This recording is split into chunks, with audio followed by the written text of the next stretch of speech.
करते हैं, बात करें उदयपुर के कन्हैयालाल हत्याकांड की, तो आपको बता दें कि इस पूरे मामले में एनआईए लगातार अपनी जांच कर रही है। तो वहीं इस मामले में लगातार कई नए खुलासे भी होते नजर आ रहे हैं। उदयपुर बर्बर का हत्याकांड का जो कनेक्शन है वो एक और जहां पर अजमेर से जुड़ रहे हैं, तो वहीं पाकिस्तानी कनेक्शन भी यहां पर सामने आ रहे हैं।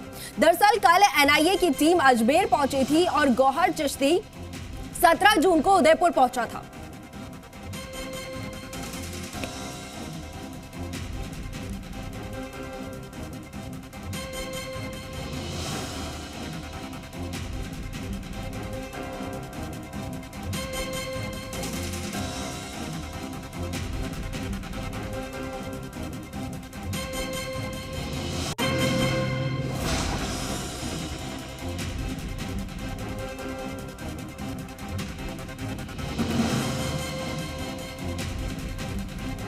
तो लगातार इस पूरे मामले में एनआईए जो है वो कार्रवाई करती हुई नजर आ रही है। एक के बाद एक कनेक्शन भी यहां पर नजर आ रहे हैं। जिस तरीके से कल एनआईए की टीम अजमेर पहुंची और वहां पर गौहर चिश्ती को लेकर कार्रवाई की जा रही है। आपको बता दें कि 17 जून को उदयपुर गौहर चिश्ती यहां पर पहुंचा हुआ था और गौहर और उदयपुर हत्याकांड के जो आरोपी हैं रियाज के रिश्ते यहां पर सामने आए हैं, जिसकी जांच भी अब एनआईए कर रही है। तो वहीं खबर यह भी सामने आ रही है कि कन्हैया की हत्या के आरोपी गौस मोहम्मद और रियाज अख्तारी पाकिस्तान में बैठे अपने आकाओं से निर्देश ले रहे थे।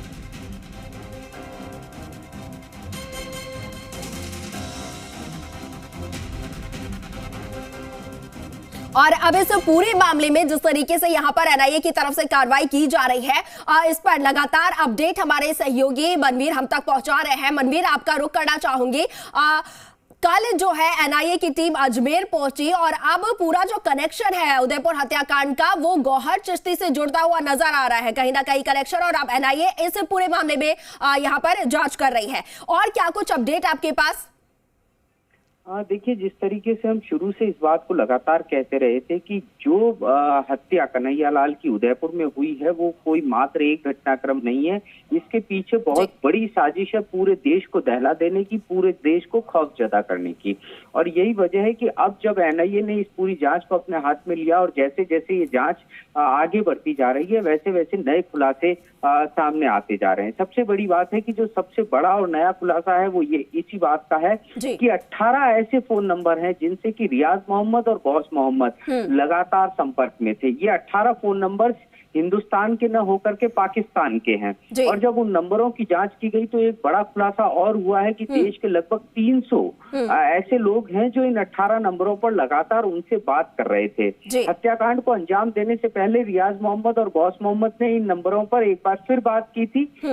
ये जो 300 लोग आइडेंटिफाई हो रहे हैं ये देश के अलग अलग 25 राज्यों के अंदर फैले हुए लोग हैं। कहीं ना कहीं पूरे देश के अंदर एक बड़ा नेटवर्क जो स्लीपर सेल्स का था वो अब हम कह सकते हैं कि एनआईए बहुत जल्द उसको उजागर करेगी। वो सारे चेहरे बेनकाब होंगे और आतंक की जो साजिश रची जा रही थी नुपुर शर्मा के एक बयान की आड़ में वो साजिश अब बेपर्दा होती हुई साफ तौर पर दिखाई दे रही है। जहां तक गौहर चिश्ती की बात है वो भी ये जो उदयपुर हत्याकांड के आरोपी हैं इनके संपर्क में था। इसके गौहर चिश्ती के जो कनेक्शन है वो पाकिस्तान में है, ये छुपी हुई बात नहीं है। कई बार गौहर चिश्ती पाकिस्तान की यात्राएं कर चुका है, ये प्रमाणित रूप से सामने आ चुका है।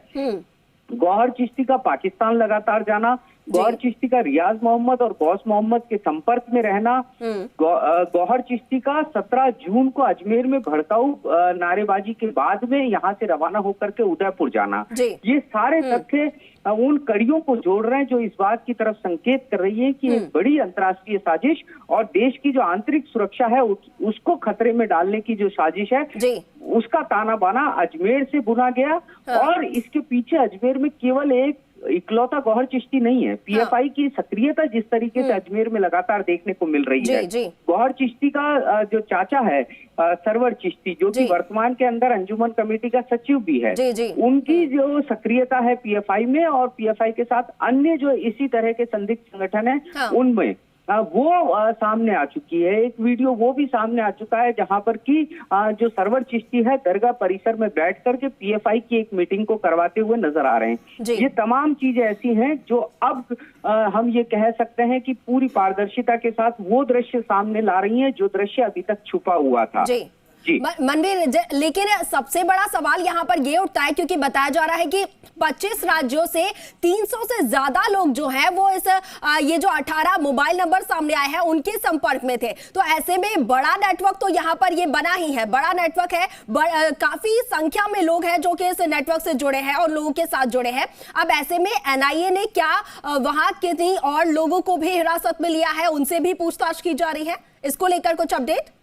देखिए, एनआईए पूरे गोपनीय तरीके से अपनी जांच को अंजाम दे रही है। कारण ये है कि जो लोग हैं वो अभी तक पर्दे के पीछे छुपे हुए हैं। जो इनपुट्स एनआईए के हाथ में आए हैं बहुत गोपनीयता के साथ में उन तमाम इनपुट्स का सत्यापन बेहद जरूरी है और सत्यापन के बाद में समय रहते कार्रवाई बहुत जरूरी है। समय रहते कार्रवाई नहीं होने का ही नतीजा शायद हम ये कह सकते हैं कि उदयपुर के अंदर कन्हैया लाल का सरकलम कर दिया जाता है। समय रहते कार्रवाई नहीं करने का ही नतीजा है कि गौहर चिश्ती खुलेआम पुलिस को जुलूस शुरू होने से पहले कहता है कि मैं नारेबाजी करूंगा और अगर आप यहाँ नारेबाजी नहीं करने देंगे तो जुलूस के अंदर नारेबाजी होगी।